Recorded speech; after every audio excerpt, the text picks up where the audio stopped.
All right, how's everyone doing? How's everyone doing? You guys have probably noticed coming in the door some new faces. We haven't really had like a quarter time, so yeah. Got some new faces. Got Dr. Fred. Wave your hand there. And Dr. Evan. Steve. Yes, he is. Martha, you've been with us for a minute, but a lot of people know that. Zoe.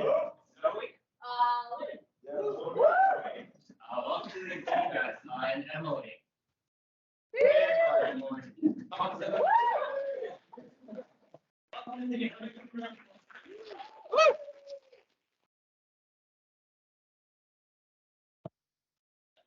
Action-packed content coming from second best Dr. Brian.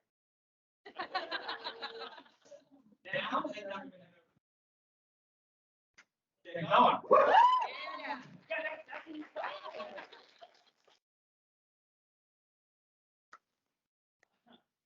Dr. Aaron, what did you say? And Brian's. No. Oh, so many good. I don't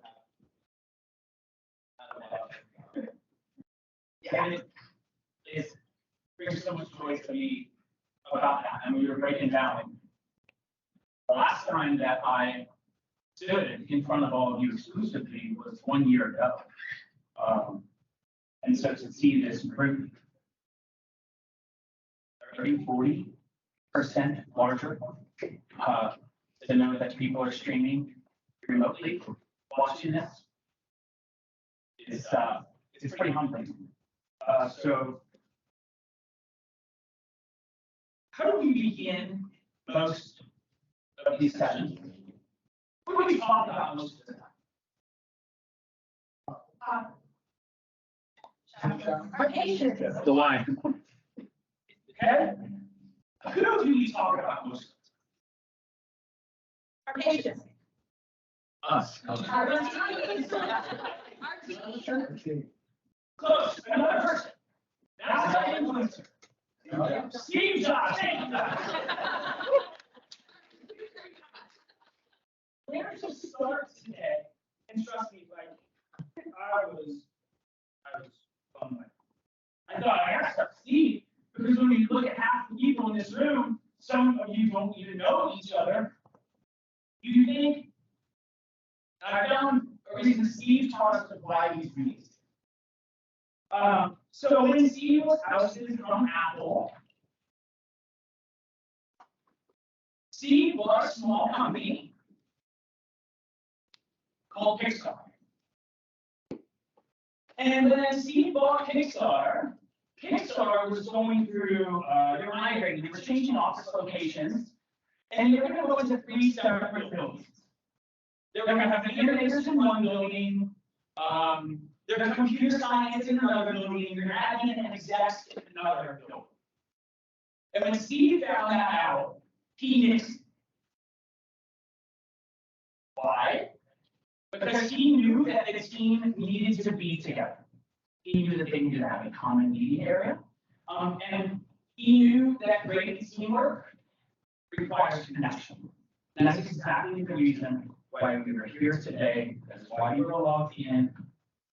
That is the goal of why we do these every single quarter. So when I stood in front of you a year ago, I remember I began my talk and I said, I have so many ideas. I have so many things that I want to share with you. I didn't even know where to begin or how to formulate my thoughts because the material is so magnet.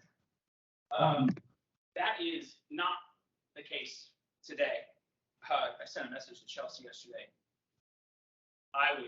You all have those times your brain just blanks, right? That was me. And then I thought of the second thing that I told you guys last year, 1 year ago.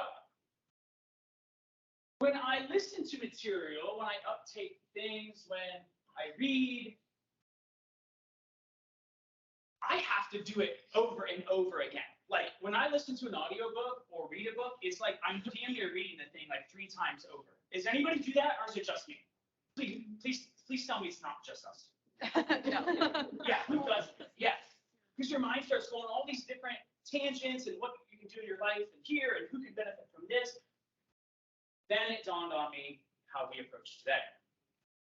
Because just as chiropractic works through repetitive nature, that's how our learning also works.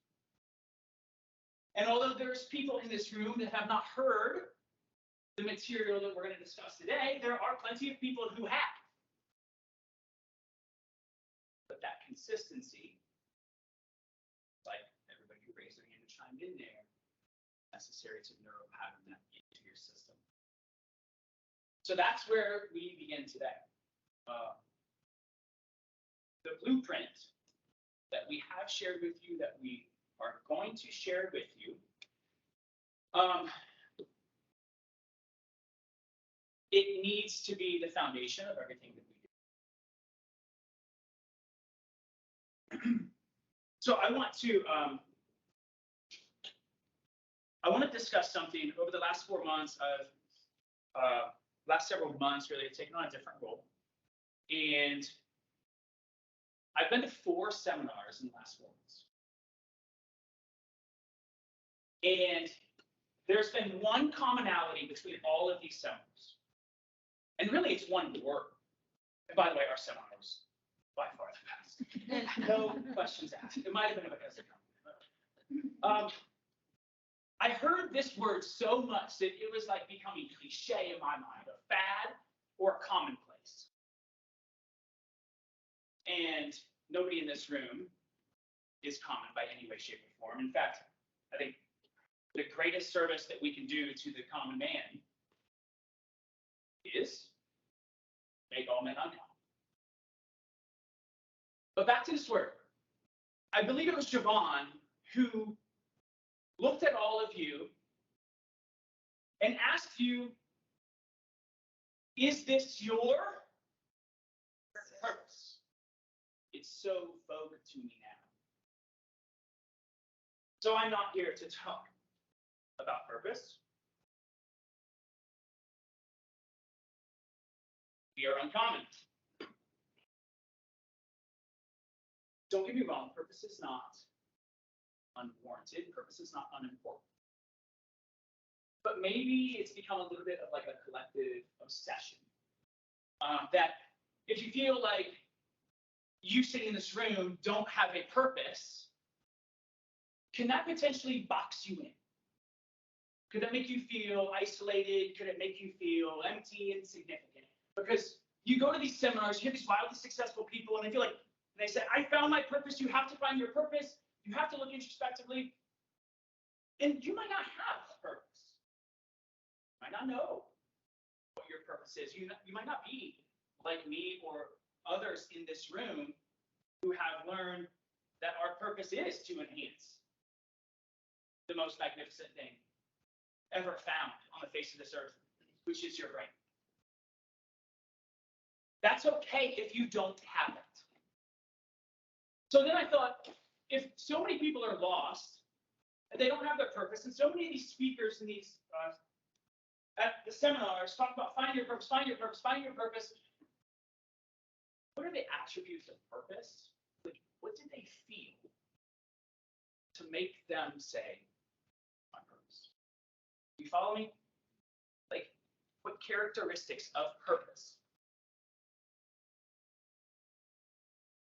What attributes of it help them understand that they have it? And I boiled it down to 3. Importance, feeling important, providing value and feeling value, and being fulfilled. So if you don't know what your purpose is, can we at least agree that you're doing something in your life? Value? Significant. And you're being fulfilled because of it. with that understanding, shift from purpose. And I want to talk about another single word that nobody else is talking about. That word is ethos. Who has heard of ethos? Who knows what ethos is? Please. Buddy. Dr. Sia? Nobody? Mac, this is a Greek word.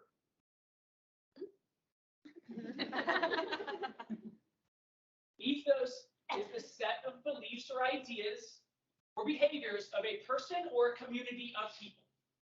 Say it again. The beliefs, the ideas, the behaviors of a person or a group of people.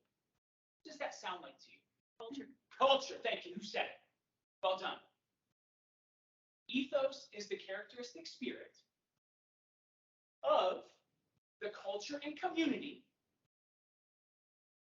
based on the beliefs and aspirations of that community. So, ethos also can be highly influential. And Mac, I thought of you because it can become highly influential to those who are in the arena, those who are in the stands, and can produce and elicit a response to get these guys in the dogfight. So I thought, what better characteristics, behaviors, beliefs signify our ethos than what you guys put together at the end of last year. These are ingredients of our ethos. Taken from Dr. Chris or from Gary Vee, you're 12 and a half. These are our 7 and a half, right? These are what we utilize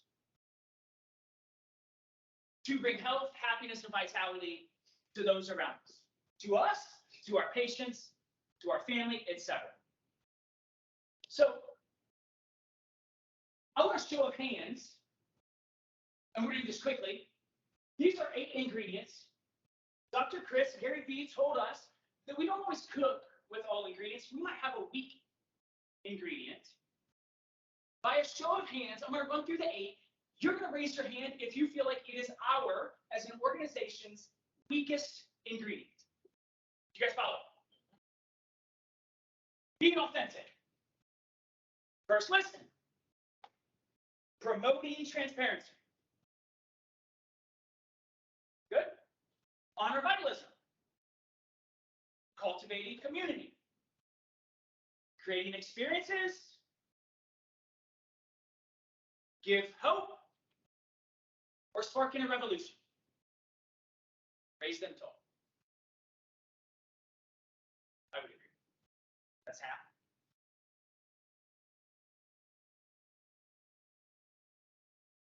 As Gary Vee mentioned, you have to work your ass off for the weakest one. But it just so happens to be that, unfortunately, our weakest ingredient is the one that could impact the most people. That's sad. That's not good. Are you with me? Are you with me? Yeah. Yes? Good. So because of that, because I believe it is our weakest one, half of you believe it is our weakest one, and it can impact the most people, isn't the one we need to double or triple down on and make the most effort to improve? Everybody give me a Ric Flair. So, what do we need to do about it? And my goodness, Dr. Aaron and Dr. Chris spoke to us about this in October of last year at our 10-year anniversary. How are your beliefs built? Anybody, chime in. Teachers, preachers, others, scholars, teachers. Good. That's who builds them. Now, how are they built? That's one of the E's. Exposure. Good. Environment. Your mothers, your fathers, your teachers, and preachers expose you to things through an environment, and they put these guardrails around the experiences that you have in your life. Do you follow me? Like, they lead you down the avenue and shape your experiences based on those three things. So PCs, this is a little different than your three E's, right? You tell me the three E's of an EC.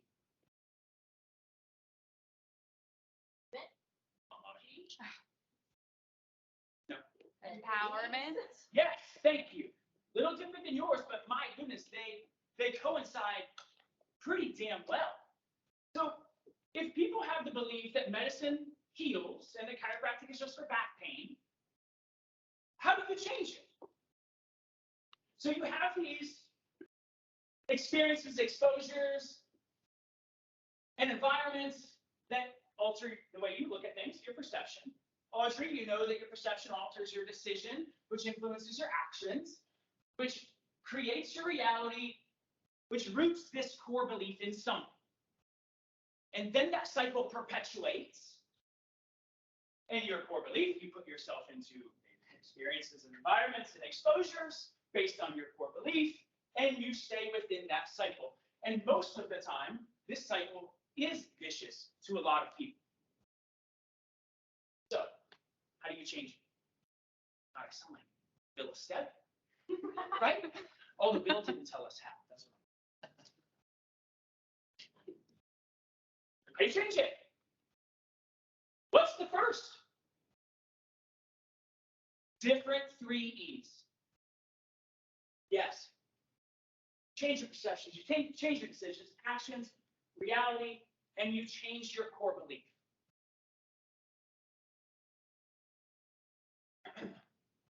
Of our ingredients in our ethos, I believe that there are three principles that every one of those ingredients can build upon. They are the main protein of the dish.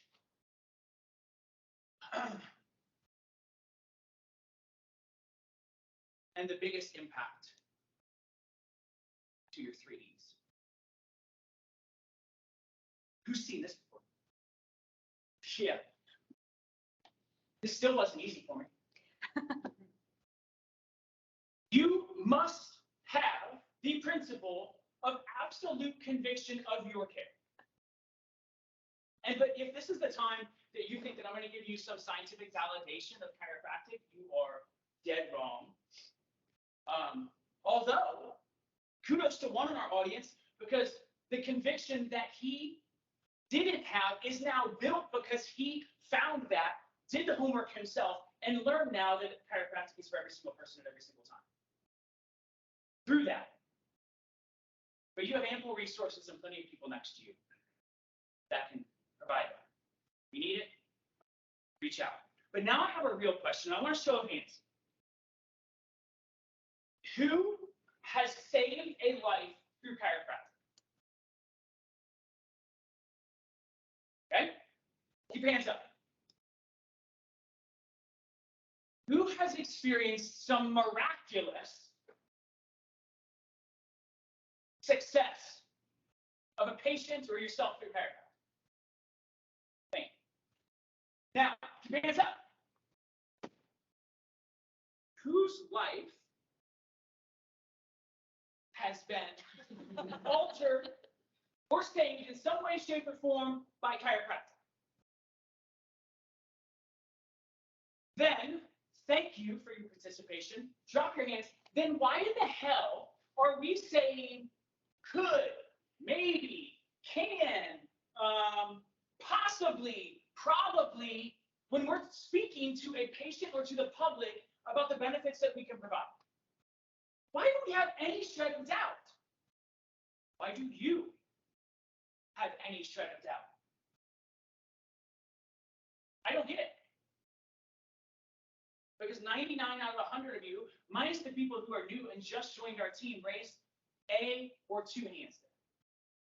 What the hell is holding you back from the absolute conviction of care?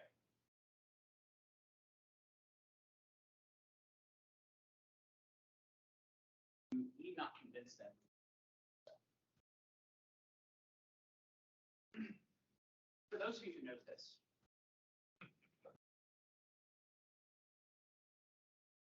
speak along with me.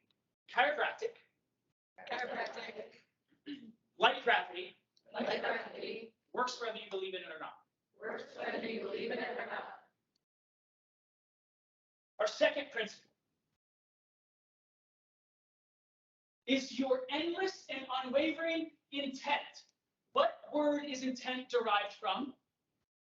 Intention. Intention is plan, yes? Like you're doing it for a reason. So again, go back to those cliche words, intent. What is your intention? And then I think of other synonyms with intention. I think of motive. I love motive.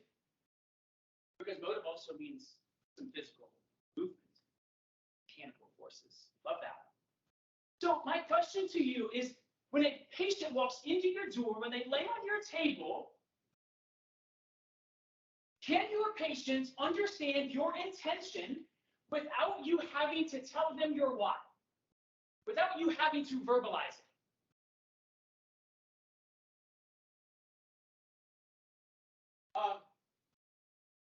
I'm going to ask you guys a question here pretty soon. But I'll tell you a little story first. At one of these seminars, I go to, I meet a guy, and this guy is the most philosophically sound guy, one of them that I've ever met. He and his wife go to have their first child. They are as natural as they can be. They have all their T's crossed and I's dotted. They have their doulas, they have midwives, they have their birth plan, they have the tub, they have everything ready to rock and roll. And you always have a plan until you get punched in the face. So his wife delivers their firstborn child. And the child remains breathless. And of those of you who have had a kid, you know that the couple seconds, and literally, they feel like an eternity before that child clears their airways and can take their first breath. Who knows what that's like? Ready to shake and say, yeah. And you are freaking out. And those seconds feel like hours.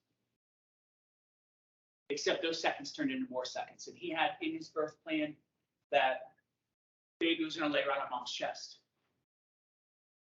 He was going to give gentle and specific adjustments to this child's atlas. And he started to do that. And still, no breath. He waited. Nothing. And they have this all on tape, by the way, which is crazy. Midwives start getting the resuscitation equipment. Start calling emergency medical services. And Dr. Love, what's your intention for your children? Wow. Dr. Love laid this baby down and delivered a full force cervical adjustment.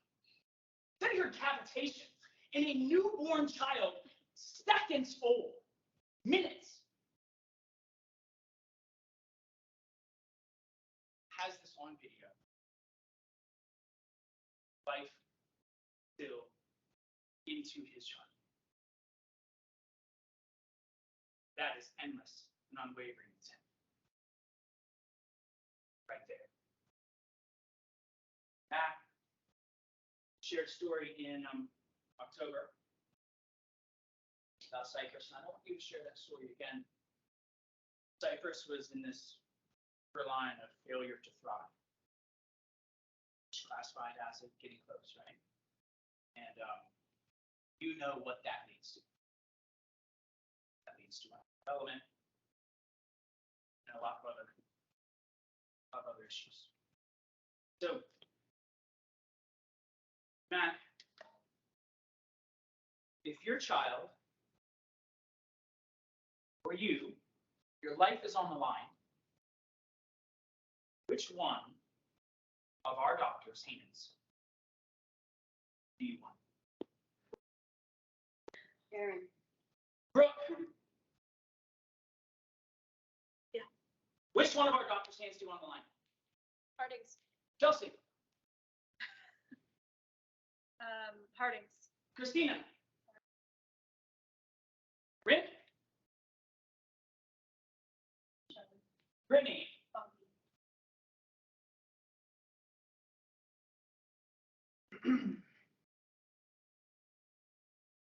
Audrey. Any of them? Let's choose one. I have to pick one? Life and death. Life and death. You. Next, that was unstraight.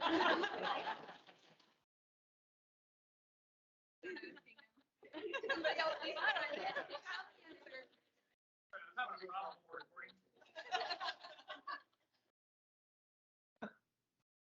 So doctors, why was your name not mentioned?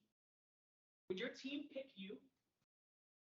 Would your staff, would your patients pick you if your life was on the line? And why not? Why not? You're not ready? You have to train for it? Because you don't have endless unwavering intent, like those saints who were just mentioned? Do not have absolute conviction of care to know the force that's coming through the tip of your fingers is going to instill life into somebody? So I hope my wife's tuning in here, because I want you guys to confirm this with her. When we would share successes at the end of the day, radical patient improvements and the outcomes that they receive through chiropractic care, I went to my wife, talk about it, and I'd say that I feel like I have some innate gift that I possess to heal people at a greater clip than others. You guys follow me? Please she can test this. I don't know, I just feel like I have it. Something inside of me can produce better results, bring the body-mind connection back online better than others. And then I realized all it was that. And that anybody can have that. And that's when it became principles, cultural pillars that the ethos is founded upon. So as I move on, can we all be in agreement that we should treat every adjustment like a life or death adjustment? Yes or yes? Yes. Yes. Thirdly and lastly, remember here, we're talking about what we need to do to change those 3 E's, belief systems. The power of the unit. I'm going to take, give the appropriate kudos here. I'm going to take some material from David Goggins. My guy. He said, small minds and weak people will kill big dreams.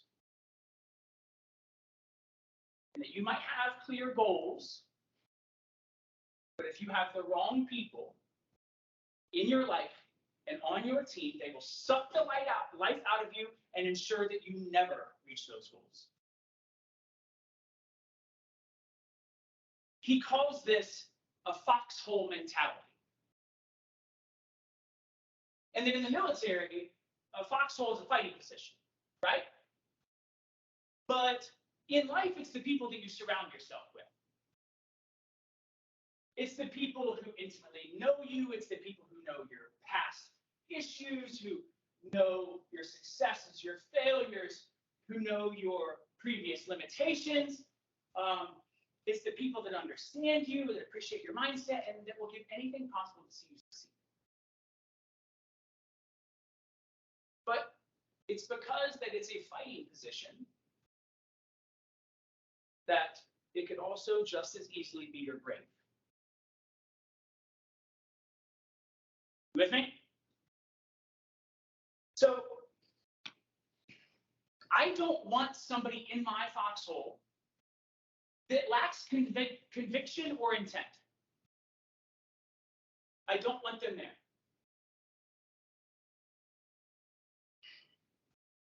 I don't want anybody that would steer me away from reaching my full potential or would say, it's okay, Brian, pack it in, you're good. There's somebody in Florida who said, like, look to your right and list 2 characteristics, 2 strong suits about that person. You guys remember this? But we never did that exercise. Look to see who's to your right. And I want you to, that person, give the 2 traits to that person of why you would want them in your foxhole. Go. We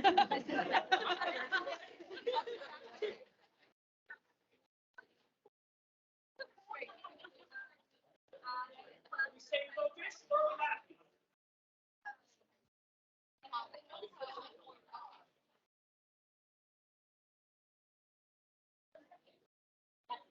Okay, this is a boss say 2 characteristics and traits. Chelsea, why do you want Liz in your foxhole? She's full of energy and always positive.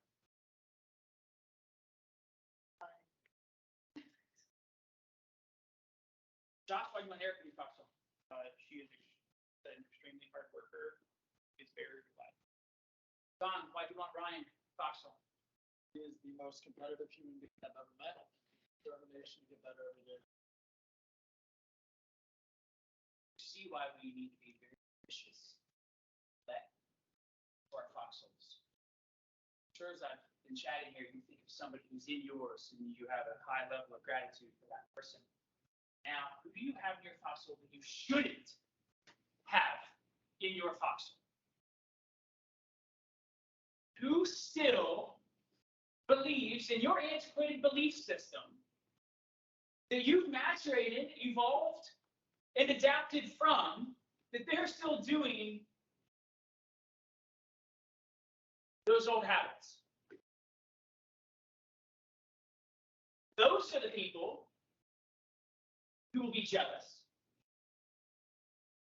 Those are the people who will be scared or offended of your success. What do you need to do with those people?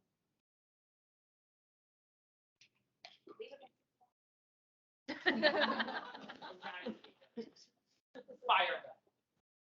Get them the hell out. And should you do it now or should you do it later?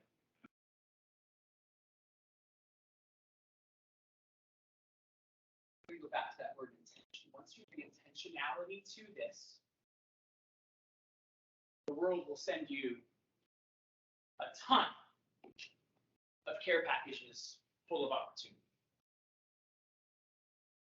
This is our obligation to our patients. This is our obligation to each other, to help each other understand the reserves that we forgot were there,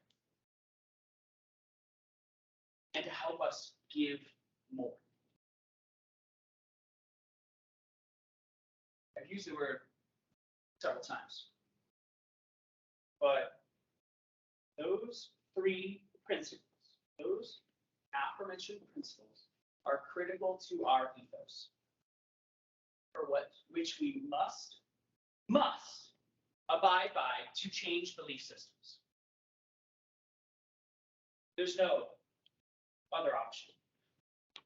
Those are the fundamental propositions that serve as the foundation for the system of belief. So that is what, in my opinion, is needed to spark a revolution. So why is it so hard to do? Why is it so hard to change belief? Interact. It's deep rooted. What? It's rooted deep. Something that you just do without thinking. Yeah, or pattern. Yeah, yes, and yes. Because our primitive brain kicks in and we perceive it as a threat. That's why. We perceive it as a threat to our beliefs that have been rooted in neuropattern beliefs. And we perceive that we need to use ourselves from it. We diminish the threat or destroy the threat. Because primitively, instinctually, comfort is easier.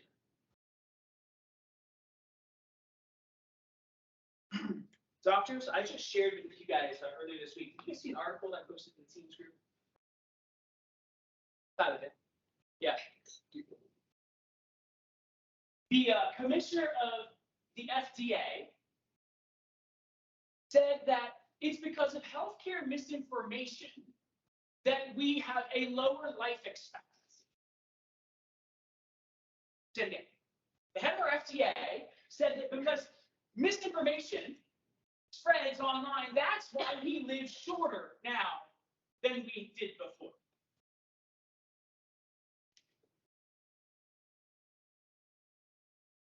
This makes me think of a hunting dog and his hunter. The hunting dog being the FDA, hunter being the population. Let me tell you how this works.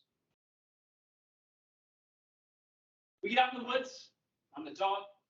Dog's proudly cruising. He's leading the hunter where the game is, where he can make the kill. And then something changes the hunter's mind. Like where the dog's going, wind, times are changing. The hunter veers off course. Maybe this is the public not believing in big pharma that we should have X, Y, or Z procedure. Maybe it's the dissatisfaction of our sick care system. So that hunter starts changing directions, but that dog has got to lead, baby. Chest up, proud, and he's constantly looking back to make sure the hunter's following. So when the hunter changes course, what does the dog do?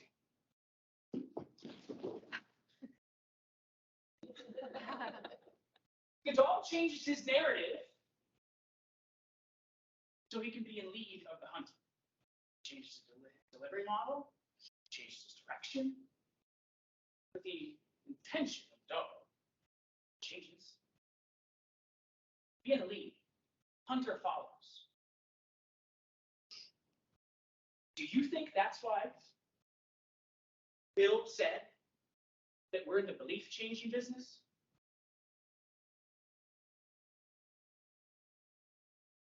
Why aren't we in the lead? Really, why not?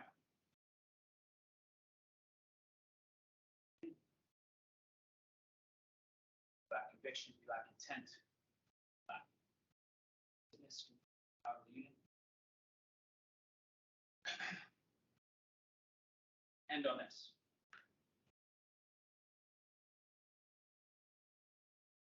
DJ Palmer's last written words, you guys can read it, but I'm going to speak it. Time always has and always will perpetuate those methods which better serve mankind. Chiropractic is no exception to that rule. We admonish you to keep this principle unadulterated and unmixed. Humanity needs what I give you.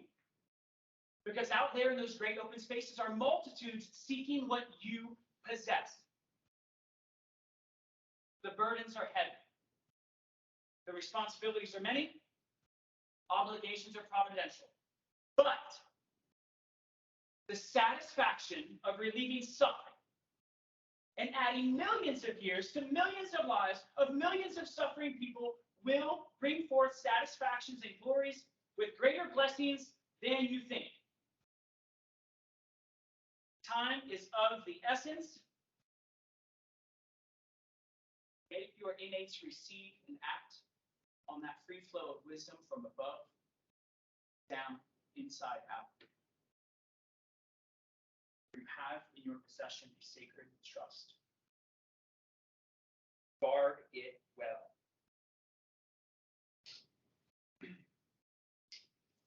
I am